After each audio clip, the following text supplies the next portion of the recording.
Hello दोस्तों, स्वागत है आप सभी लोगों का एक बार फिर से। तो आज हम देखेंगे चंपक की मैगज़ीन और चंपक का ही एक और प्रकाशन आता है, एक बहुत ही खूबसूरत मैगज़ीन उत्तर प्रदेश। और इस बार के अंक में इन्होंने स्पेशली दिया हुआ है रामायण सर्किट। तो ये बुक भी बिल्कुल चंपक जैसी ही है और चंपक द्वारा ही प्रकाशित है। तो आइए देखते हैं इस बुक के अंदर क्या क्या है। तो फर्स्ट पेज पे इन्होंने बहुत ही खूबसूरत सा चित्र दिया हुआ है और उसके बाद यहाँ पर हर सिटी और सिटी की जो भी खास बात है वो इसमें बताई है। तो पहला आता है चित्रकूट। तो ऐसा माना जाता है कि इस स्थान पर भगवान राम और सीता ने अपने साल के 12 वर्ष बिताए थे। तो जिसने भी राम और सीता जी की कहानी बचपन में अपने कोर्स में किताबों में स्कूल की किताबों में पढ़ी है या ऐसे ही पढ़ी है तो उन्हें पता है कि चित्रकूट कितना फेमस नाम है। तो ऐसा माना जाता है कि यहाँ पर उन्होंने अपने 12 साल बिताए थे। और चित्रकूट में मंदाकिनी नदी पर कई मंदिर भी बने हैं। फिर आता है रामघाट, रामशैया, हनुमान धारा और सीतापुर। तो हम जब उत्तर प्रदेश में रहते हैं या उत्तर प्रदेश में नहीं भी रहते हैं तो भी बहुत ही प्रसिद्ध जो राम जी के शहर हैं जैसे कि अयोध्या, तो उन सभी शहरों के बारे में हमने बस नाम ही सुने होते हैं और वहाँ पर जाने का हमें अनुभव कभी कभार नहीं भी मिल पाता है। लेकिन इस पुस्तक के माध्यम से हमें उनके बारे में भी काफ़ी कुछ पता चल जाता है। तो फिर आता है स्फटिक शिला। यहाँ पर भगवान राम और सीता जी ने चित्रकूट की सुरम्य वादियों का अवलोकन किया था। तो आप देख सकते हैं कितना खूबसूरत बना हुआ है। फिर आती है लक्ष्मण पहाड़ी, जानकी कुंड, गुप्त गोदावरी और वाल्मीकि आश्रम। वाल्मीकि आश्रम कितना खूबसूरत बना हुआ है, देखिए प्यारा सा सरोवर है और बहुत ही खूबसूरती से इस बिल्डिंग को बनाया गया है। फिर आता है भरतकूप, श्रृंगवेरपुर, अयोध्या। और अयोध्या सरयू नदी के दाहिने किनारे पर स्थित है। इसे साकेत नाम से भी जाना जाता है। ये बहुत ही प्राचीन शहर है।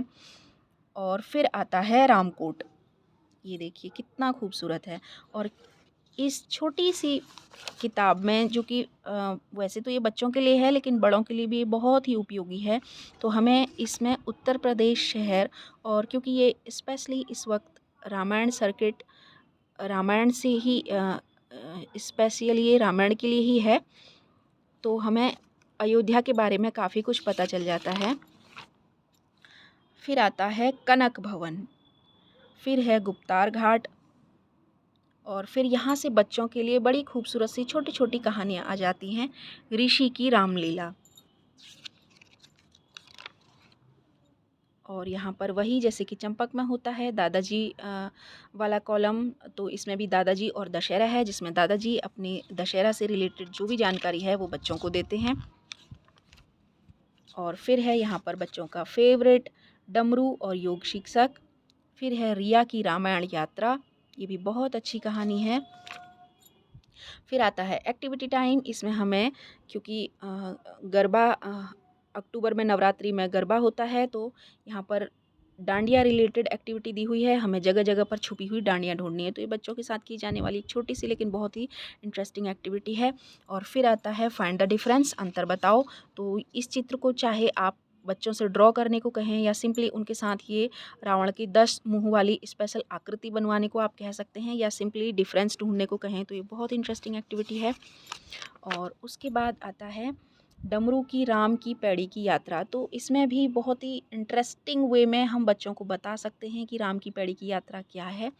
फिर अगेन एक एक्टिविटी आती है मटकी ढूंढें। इसमें जगह जगह पे मटकियों को छुपाया गया है, आप देख सकते हैं एक मटकी यहाँ पर है, एक मटकी यहाँ पर है और एक मटकी यहाँ किताब के पीछे छुपी है। तो इस तरह से हमें इसमें मटकियाँ ढूंढनी है। तो ये भी बहुत अच्छी एक्टिविटी है और इसके साथ किताब एंड होती है। तो ये भी चंपक जैसी ही एक बहुत अच्छी बुक है जिसमें हमें अपने स्टेट के बारे में पता चलता है, स्टेट के स्पेशल मंदिर, स्पेशल जगहों के बारे में पता चलता है।